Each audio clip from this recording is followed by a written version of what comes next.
Hey, ScouterStan, I tell you what, merit badge counselors are incredibly important. Now, you already know that having every adult in your unit involved in some way. Every single adult has a career or experience that can be used as a counselor. When you really look into it, every single adult, every mother and father, grandfather, uncle, aunt, all of them, everybody in your troop, all of the adult leaders can easily fulfill a multitude of different merit badges. Hey, and this is a good way for Cub Scout leaders, and this is true for a Cub Scout pack.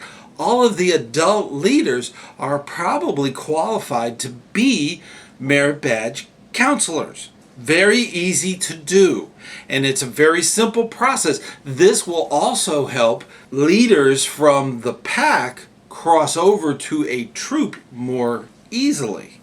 The requirements for all merit badge counselors is very simple. You must take and keep current your youth protection training. That's true for all the adult leaders that are in your troop. They should always be current with their youth protection.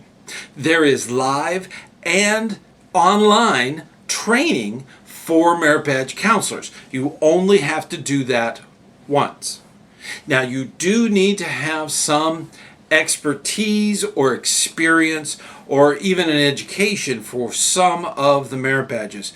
It is highly recommended that you go through the process of seriously considering merit badges. It is recommended to choose between 3 and 8 merit badges, but realistically, if you're qualified for more, that's fine. If you don't feel confident for 3, that's okay.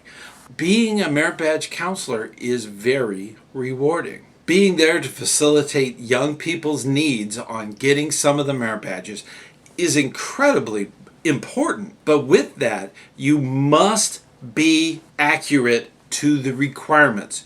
You're not allowed to add or subtract anything to any of the requirements for any of the merit badges that you are an instructor for. As a merit badge counselor, you're required to keep within youth protection training, which requires that you keep the 2 deep leadership. That includes emails, phone calls, texting. That all has to be CC'd and copied to other leaders so that you stay within that 2 deep leadership.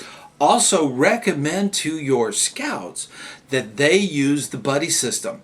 There's no point in having just one scout there for a merit badge. There's always someone else who needs that same merit badge. So encourage that the scout brings another scout with them for the buddy system so that they too can get the merit badge. If you're planning on being a merit badge counselor for the future, you have to keep your membership current.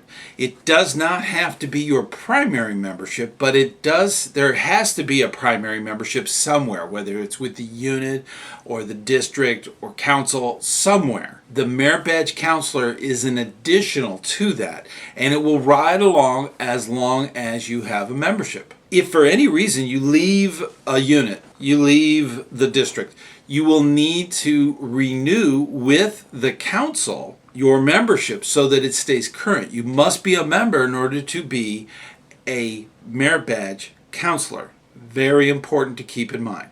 Merit badge counselors are extremely important, and they can be defined for just the unit or for the entire district or council. This is something that you can work on with the Scout office on defining what level you're willing to be a counselor for. But counseling is very, very important to the success of all the Scouts. And this would be an opportunity to give information to Scouts so that they can succeed in their goals. I know you keep up the good work and you keep going like crazy. I really appreciate it. Scouting is a wonderful thing, and we all like having counselors there to help us on our merit badges. And you know what? Till next time, I'll see you on the trail.